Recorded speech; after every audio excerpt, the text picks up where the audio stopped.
Hello friends, आज हम लोग चर्चा करने वाले हैं हाइड्रोजन एटम के ऊपर। ठीक है, तो देखिए, अगर हाइड्रोजन एटम हमें समझना है, एकदम कायदे से समझना है, ठीक है, तो हमें उससे एसोसिएटेड कुछ कुछ फंडामेंटल कॉन्सेप्ट्स हैं जिन्हें पहले हमें समझना जरूरी है।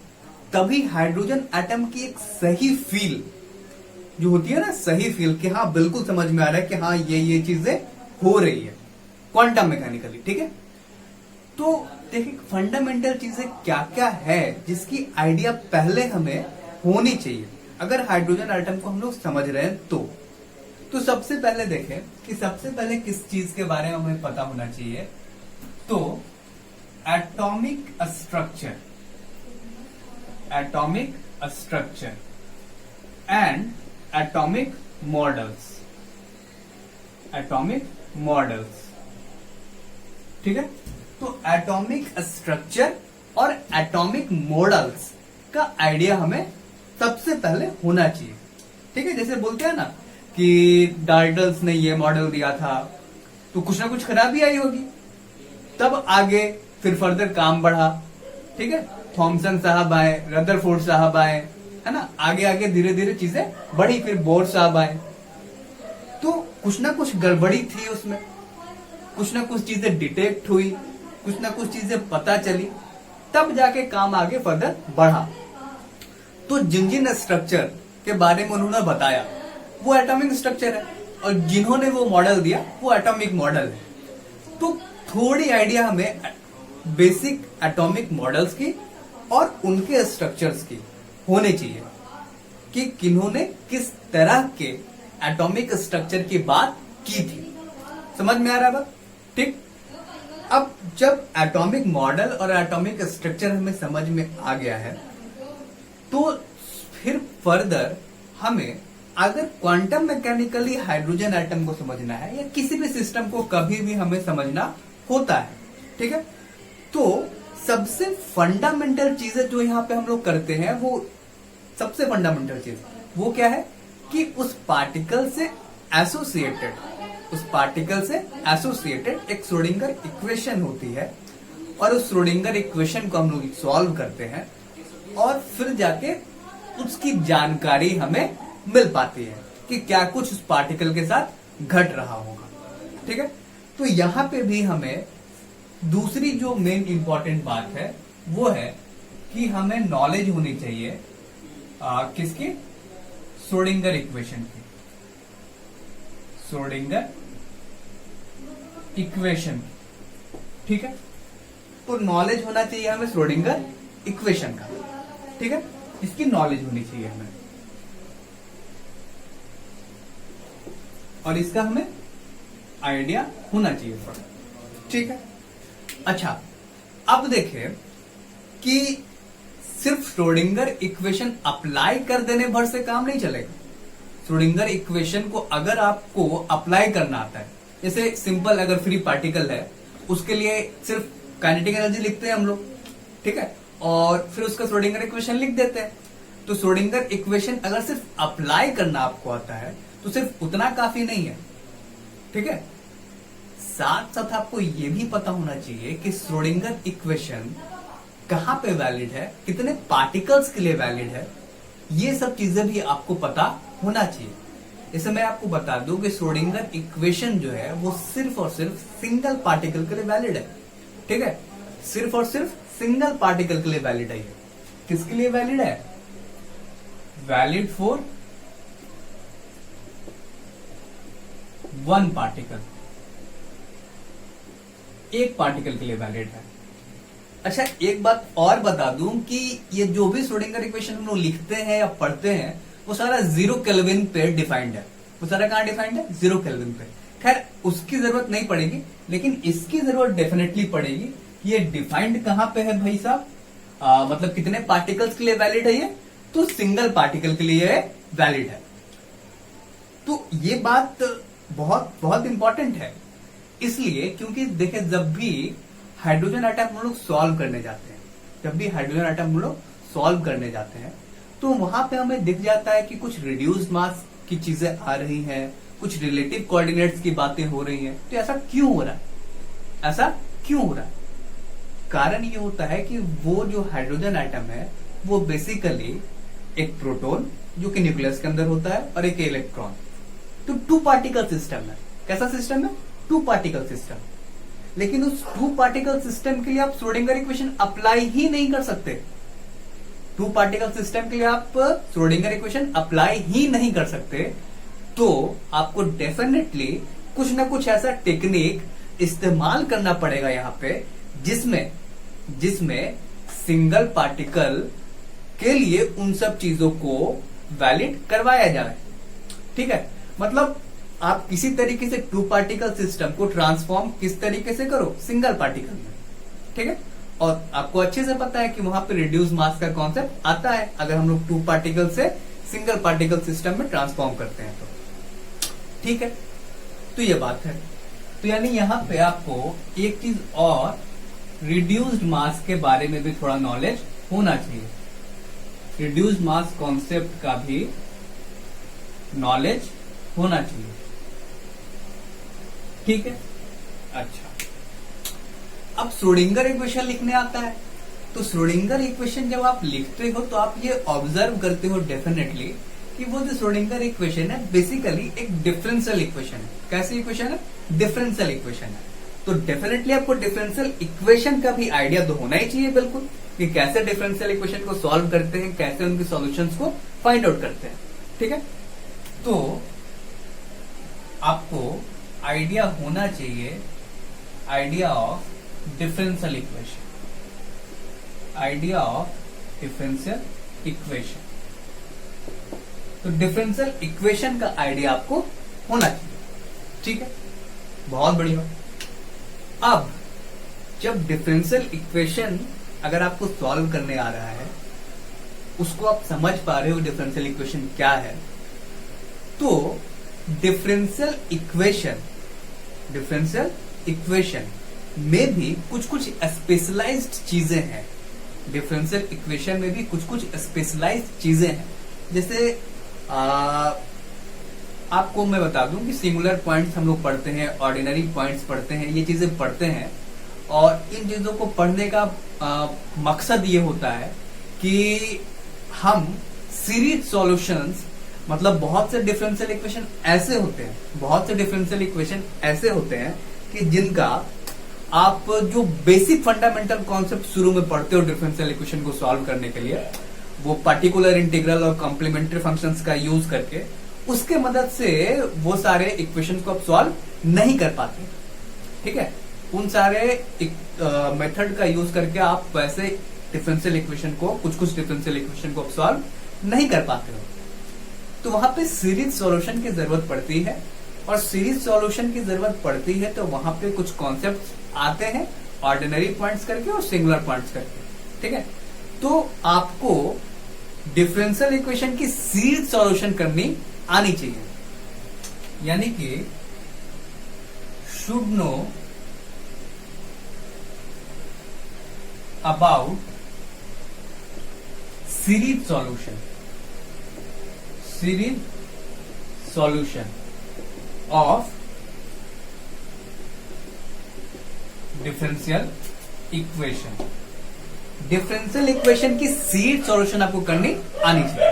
ठीक है, बहुत बढ़िया। अब सीरीज सॉल्यूशन में भी कुछ स्पेशलाइज्ड तरीके के डिफरेंशियल इक्वेशन है जिनका कुछ नाम है। ठीक है, जिनका कुछ नाम है जो कि पूरे क्वांटम मैकेनिक्स में आपको जरूरत पड़ती है। उनको हम लोग कहते हैं स्पेशल डिफरेंशियल इक्वेशन। और जो फंक्शन होती है उसमें, जो पॉलिनोमियल होती है उसमें, उसे कहते हैं स्पेशल फंक्शन। क्या कहते हैं? Special function. और वो स्पेशल फंक्शन का भी यानी आपको आइडिया होना चाहिए। ठीक है,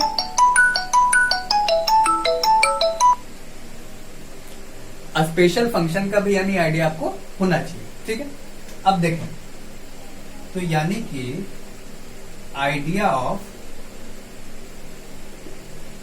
स्पेशल फंक्शन, स्पेशल फंक्शन का आइडिया होना चाहिए आपको। ठीक है, ये बात आपको समझ में आती है? ये बात आपको समझ में आती है कि स्पेशल फंक्शन का आइडिया आपको होना चाहिए, ठीक है। तो स्पेशल फंक्शन में भी कौन कौन से फंक्शन है, चलो एक बार मैं लिख देता हूं।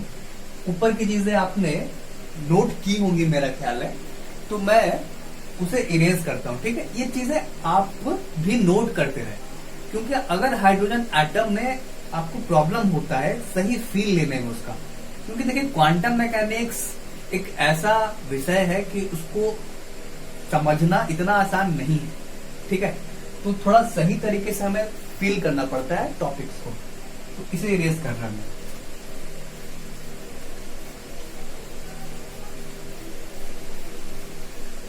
ठीक है, तो स्पेशल फंक्शन कौन कौन से हैं? स्पेशल फंक्शन कौन कौन से हैं? तो पहला है लीजेंडर डिफरेंशियल इक्वेशन या लीजेंडर, चलो लीजेंडर डिफरेंशियल इक्वेशन ही मैं लिख देता हूं, लीजेंडर डिफरेंशियल इक्वेशन, ठीक है।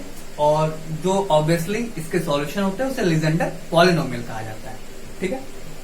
दूसरा हर्माइट डिफरेंशियल इक्वेशन, ठीक है। तीसरा बेसल डिफरेंशियल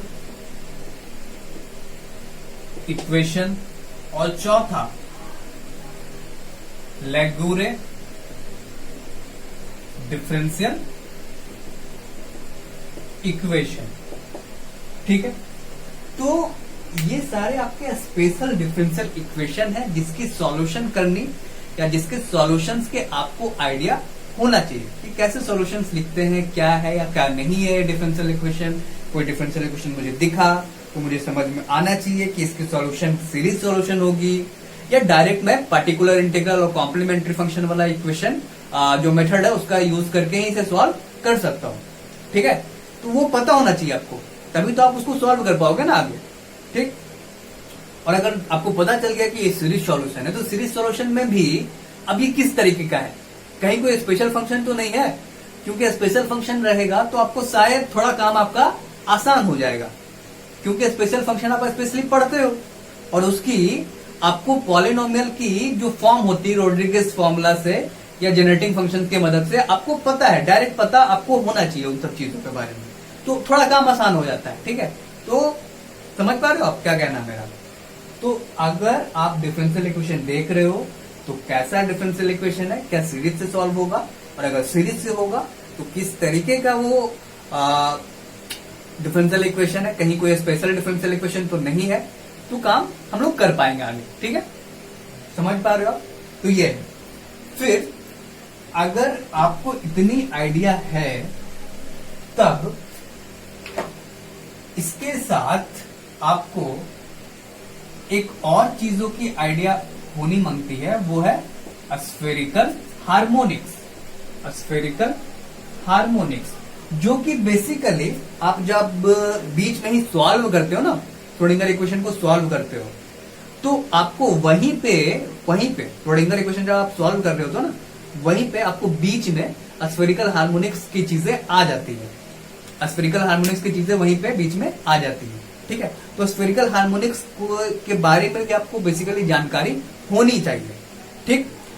क्योंकि देखिए अब ऐसे तो एंगुलर मोमेंटम में ही इसे पढ़ते हैं हम लोग, एंगुलर मोमेंट। देखो अब जब मैंने ये बात बोल दिया है तो आप सुन लो कि हाइड्रोजन एटम जब समझना है पूरी अच्छी तरीके से, तो आपको एंगुलर मोमेंटम की भी बहुत अच्छी नॉलेज होनी चाहिए, बहुत अच्छी knowledge, addition of angular momentum की बहुत अच्छी नॉलेज होनी चाहिए, तब जाके आप थोड़ा अच्छा फील ले पाते हो हाइड्रोजन एटम के बारे में, ठीक है।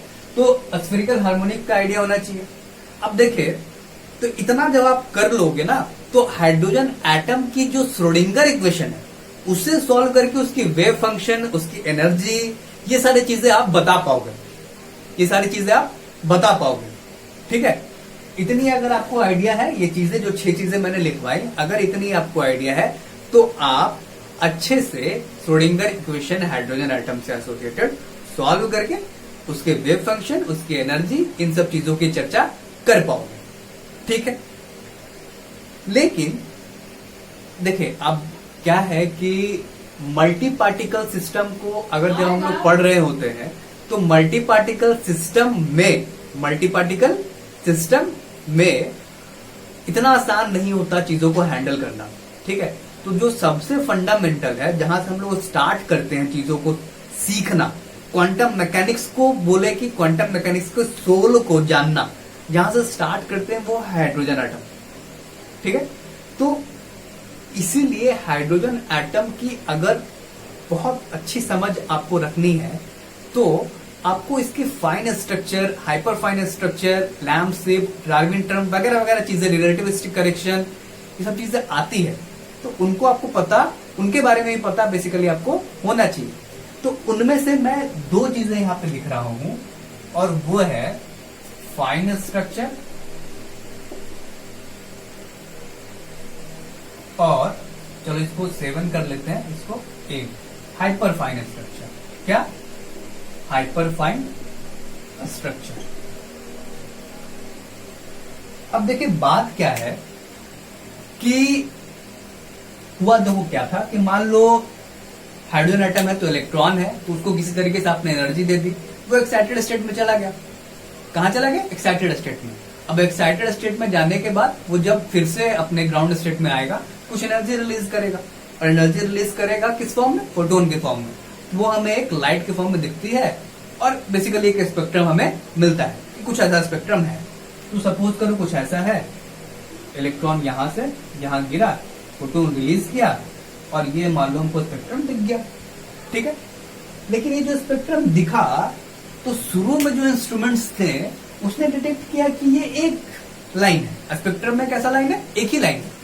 लेकिन बाद में जब इंस्ट्रूमेंट धीरे धीरे एडवांस हुए, इंस्ट्रूमेंट्स क्या हुए? धीरे धीरे एडवांस्ड, तब पता चला कि अरे ये एक लाइन नहीं है, यहाँ पे तो 2-3 लाइन है, 3-4 लाइन है।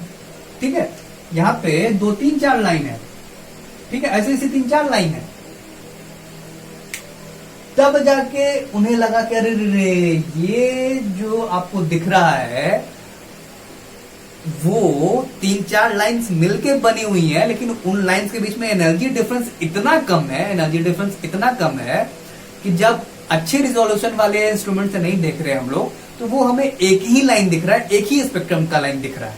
ठीक है, लेकिन जब अच्छे रिजोल्यूशन के इंस्ट्रूमेंट से देख रहे हैं तो वो हमें 3-4 लाइन दिख रहा है, लेकिन एनर्जी गैप चूंकि कम थी तो पहले वो दिख रही नहीं थी।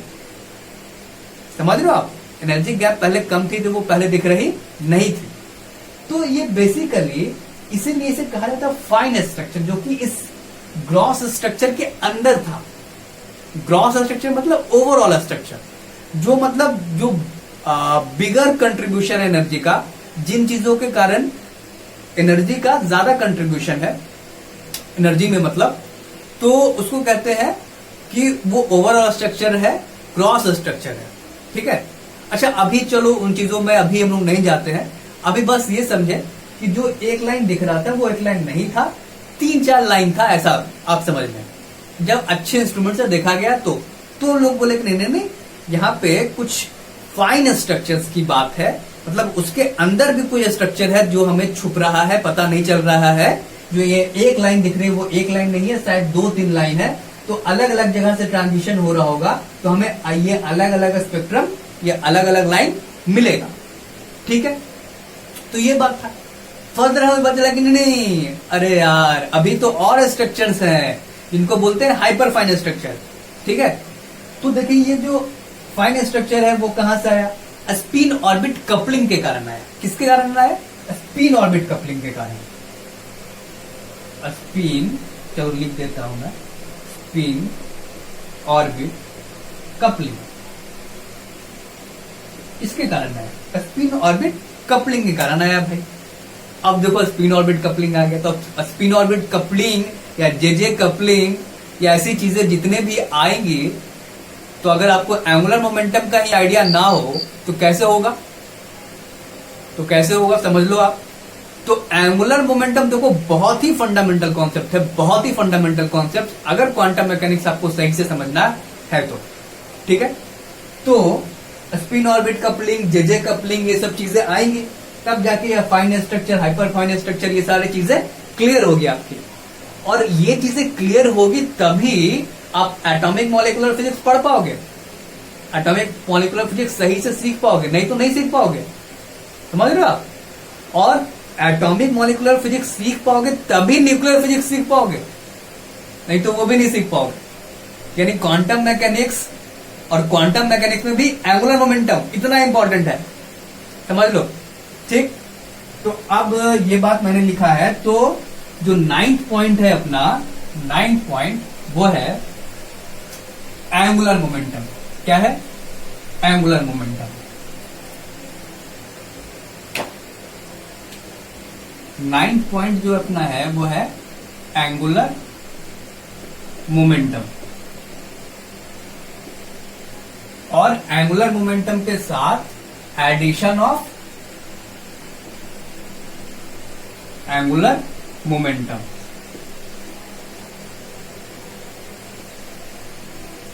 अब यहां पे किसी को मर्जी है तो भाई विग्नर रिकार्ड थ्योरम वगैरह भी पढ़ सकते हो आप, ठीक है। खैर उसकी उतनी ज्यादा जरूरत हमें नहीं पड़ेगी, लेकिन एंगुलर मोमेंटम और एडिशन ऑफ एंगुलर मोमेंटम तो आपको आना ही चाहिए, आना ही चाहिए।